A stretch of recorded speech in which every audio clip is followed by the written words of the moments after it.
Okay, Rex here at RW Mods. Today we're going to look at do a little review of this Picco. This one is the V1 Team Plus DLC ceramic. Um, I looked up this number. I wasn't quite able to find this number, but it looked the same bore and stroke and similar to the current model out. A lot of times, year to year, they'll just kind of change the looks of it or just change a few little things. So we're going to do a review on this.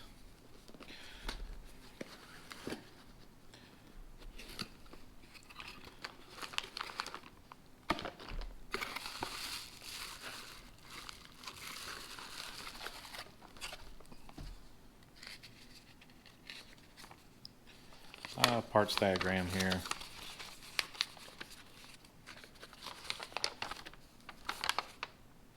It's about the only information it has in the box.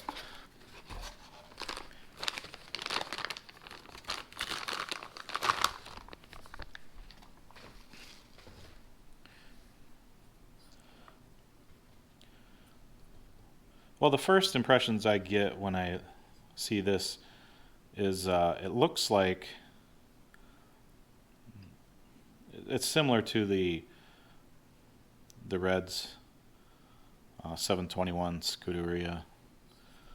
I mean, just the head kind of looks similar. It's a really nice looking engine. The graphics, I would have to go back and look and see if the block and everything looks the same, but it does. It's a very nice looking engine. I like the graphics.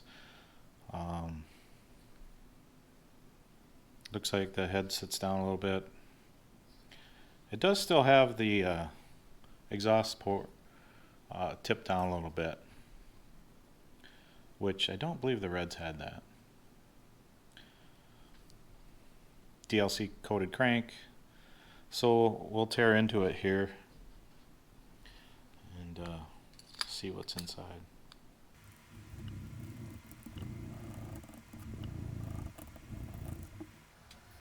Okay, we have the head off. The carb on these, it doesn't come with the pinch bolt that's in with the screws or in the box separately, so we didn't mess with that. So we need to get the head button off, and on some engines you can just kind of wiggle and pull. This one's a little more stubborn. Sometimes I like to take a glow plug wrench, kind of give it a little bit of a spin.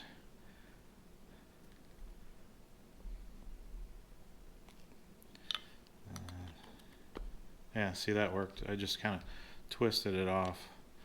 I hate to take a screwdriver and pry between the two. But if you don't care, that sometimes works. And we'll get the sleeve out here. We'll use a zip tie. Just barely catch the exhaust port and push up. Usually on new engines, this is all kind of oiled and they come out pretty easily on the new engines. Sometimes if you just crank them out over with the pinch, they pull out. And we'll take the back plate off here.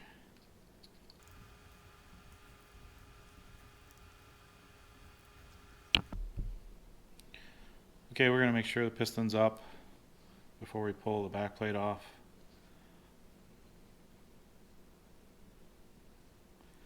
This one wiggles fairly easy, so we just kind of twist and pull, and then take the piston off.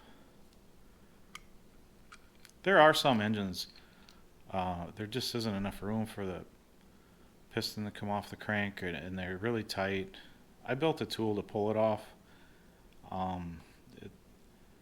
It is very difficult on some new engines. This one was pretty easy. I'll pull off this cap and take the crank out. It's a nice looking crank. This does look a lot like the Red 721 crank. Kind of the same shape. Couple weights. Like I said in the Reds review, I'm not 100% sure what they're using for weight. If it is just regular brass, it's only slightly heavier than the steel it replaced. But I'm not sure what it is. This looks like brass, but yeah, there are different things you can mix with brass to make it heavier, so I'm not gonna come down too hard on that. Piston and rod.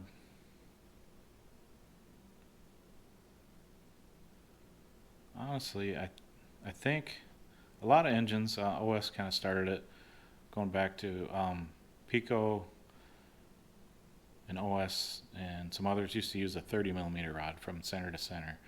And then OS went to 29.5, which Novarossi has always had. And usually you can tell, I'm not 100%, I didn't measure this one yet, but usually you can tell the OS, they have a dimple, like that little dimple there on the rod to signify that it's the 29.5 millimeter. I haven't verified that yet, but that is something to look out for when you do a rebuild down the road, that you make sure you get the right rod. They, like almost all Piccos, you could use a .21 Picco rod, and they're universal pretty much in all of them. But this is one instance where you would need to be careful. You could just caliper, if you had the new rod and the old rod, just caliper between the holes and make sure they're the same. There are ways to make a 30 millimeter rod work in a 29.5 millimeter engine. You have to shim the sleeve, and I have done it before. I don't know why a lot of companies are going to the 29.5. Personally, when I used to race stock cars and one-to-one cars, I like a 350 Chevy, they're a 5.7 inch rod, and it's quite a bit of a performance increase to go to a 6 inch rod, 300 thousandths longer. And I always kind of was the theory that the longer rod gives you a better angle. Like a shorter rod is more angle, and a longer rod is a straighter push, less side thrust. But the piston looks to be kind of similar to the older Piccos. They're one of the only companies that they usually have a little bit of a clearance at the top, and so their pinch is kind of done a little ways. The tight spot's done. This one's hard to tell by looking at it, but usually the top doesn't wear in, and they wear in a little lower. I'm not sure what their philosophy is on that. It seems to work. They're a little bit different to pinch. The sleeve, it looks more similar to the Red 721, in maybe not port shape and stuff, but in that it looks different than the old Piccos. I did measure it. The diameter is the same as like an OS and a standard Novarossi one. The Piccos used to be like 10 thousandths smaller diameter. One thing that kind of stands out is different is the exhaust port's really wide, and it kind of has a sharp, so really wide at the top, but smaller real quick as it goes down. Kind of different than I've seen on a lot of engines. It looks like they're kind of just going for like some have the 3-port exhaust where they have a separate port over here for exhaust. Looks like they're kind of going for a really wide exhaust without doing that. The wider the exhaust, the more kind of top end you get. That's more port timing. It's not the height of it that's the timing, but I'm trying to think of the word, but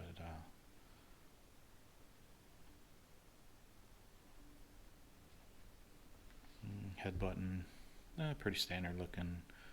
Has the Picco 5 plug. I always like the Picco backplates. They got some nice machine looking backplates. It is coated, not sure in the coating. It looks to be an anodized, but it could be a hard coat. One thing, you know, when I said that I thought the engine looked kind of like the red 721, like Picco's version of it, and I was surprised when I found that this is a different bore and stroke than the red, so it's not really like it at all. I mean, some of the head maybe looks similar, and some of the crank, I guess, would be the two main things. But this Picco V1 is advertised as a 16.03 by 7 bore by 17.3 stroke. When I measured, I was getting 16.05 in diameter on the piston and 17.19 stroke. Sometimes they round things up. It's a difference between 3.48 and 3.49 cc's, so it's not a big deal. The head, it's a nice low head, not too low, but it's keep the CG a little lower. Feels pretty light, drilled. Nice. I guess I was going to say engraving, but it looks like more screen print, the top. It does have a ceramic bearing. Has a part number on the bearing. Swiss made. These are generally 14 by 25.4, same as OS 7 by 19 front bearing.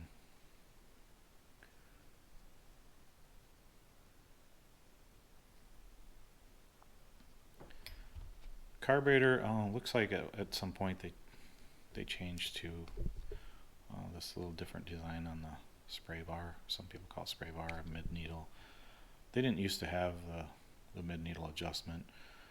That basically just moves the mating part to the low speed needle in and out. So you can kind of, if you move this in a set amount, then this out a set amount, you should be close. And I have played with that on some carburetors with a little bit of success, but for most people, just leave this alone.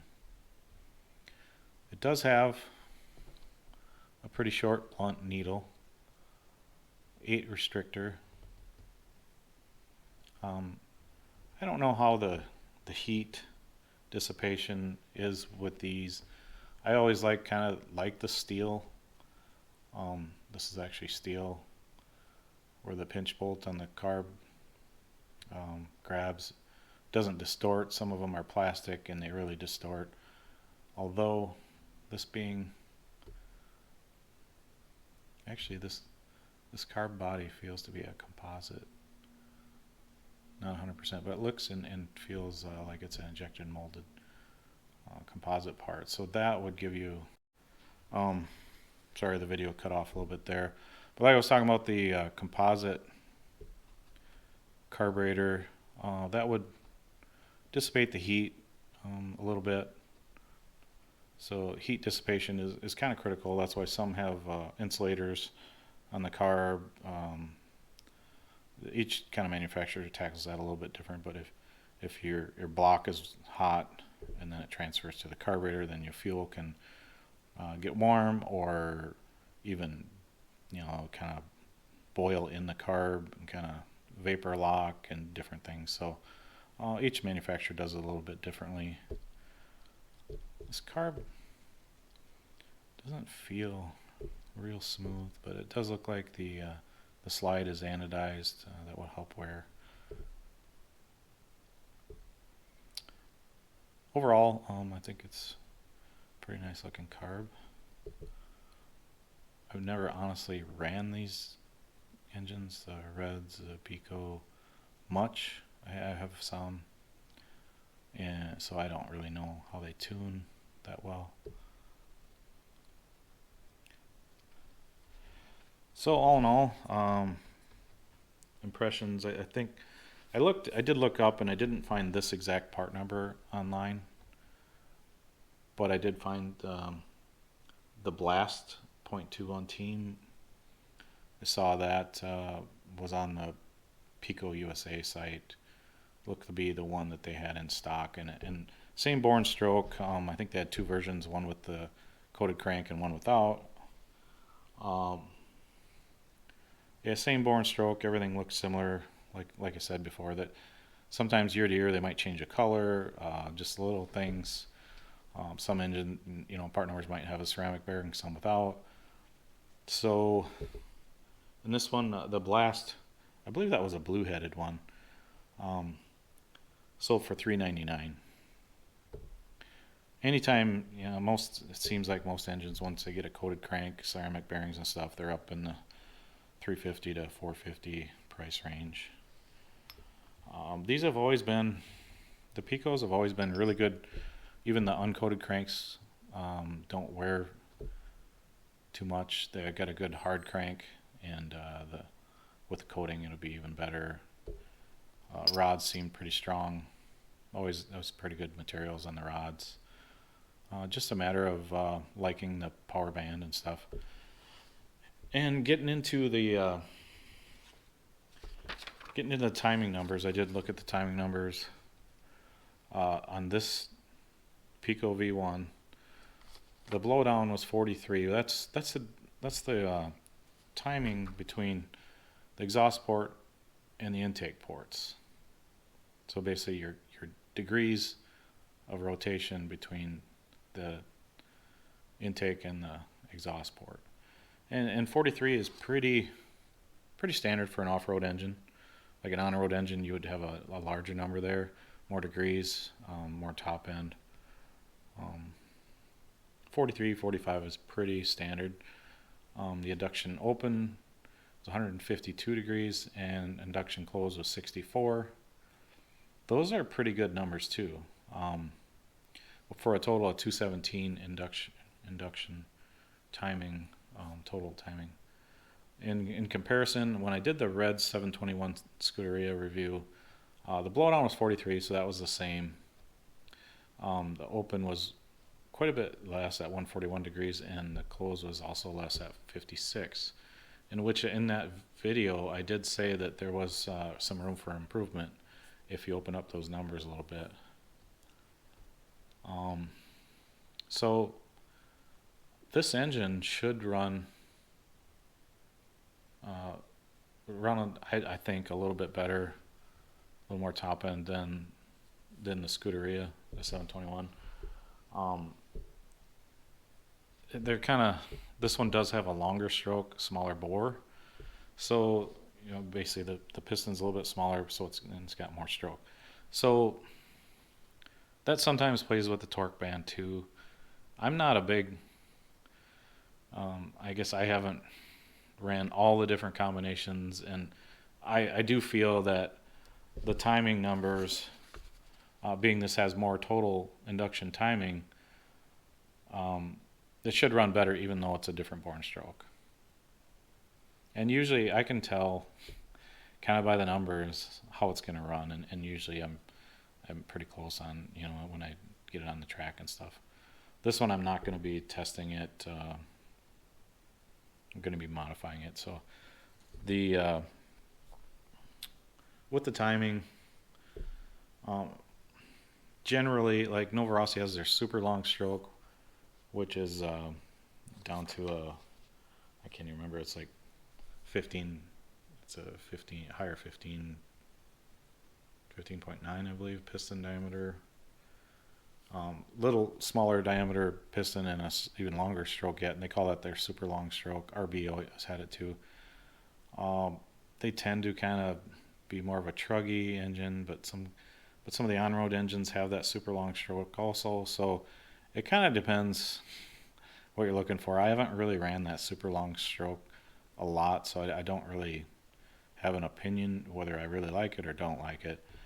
But all in all, this engine, good quality, coated crank. Like I always say with the coated cranks, OS had them kind of first. The DLC, it wears, well, DLC stands for diamond like carbon. They wear extremely well, and oftentimes you have an engine with a DLC crank, you can get several rebuilds out of it. Unless you get dirt in the engine, I've never really seen the coating wear off them. I have, with dirt in the engine, sand or dirt. So replacing, you take an engine like this, you take care of it, you don't get it hot, run a good fuel. You might have to replace a rod after 5-6 gallons, a bearing, the front bearing after, I usually recommend like at least 3 to 4 gallons on a front bearing. Rear bearing, I kind of usually go on how loose they get, how they feel. Depends on your fuel mix, if it's a synthetic caster blend, whatever. How rich you run it. I mean, if you're one of the guys that run it, really hot and lean, you're probably not going to get the bearings to last quite as long. And all in all, basically, I'm with replacing the rod and some bearings, having the sleeve pinched once in a while. You can get up to 20 gallons on an engine if it's taken care of, and not fuel filter maintenance and all that. So although the DLC coated cranks, the engines with those are usually more expensive, I think in the long run you do get more money out of them too, because they do last longer. So that's it on the Picco V1. Thanks for watching, and if you have an engine you want to see a review on, let me know in the comments, or if you have an engine that you want me to do a review on, you can send it to me. I'll do it for free. Just send it back or whatever. Or if you're a manufacturer or retailer for an engine you want to review, let me know. Rex from RW Mods. Thank you.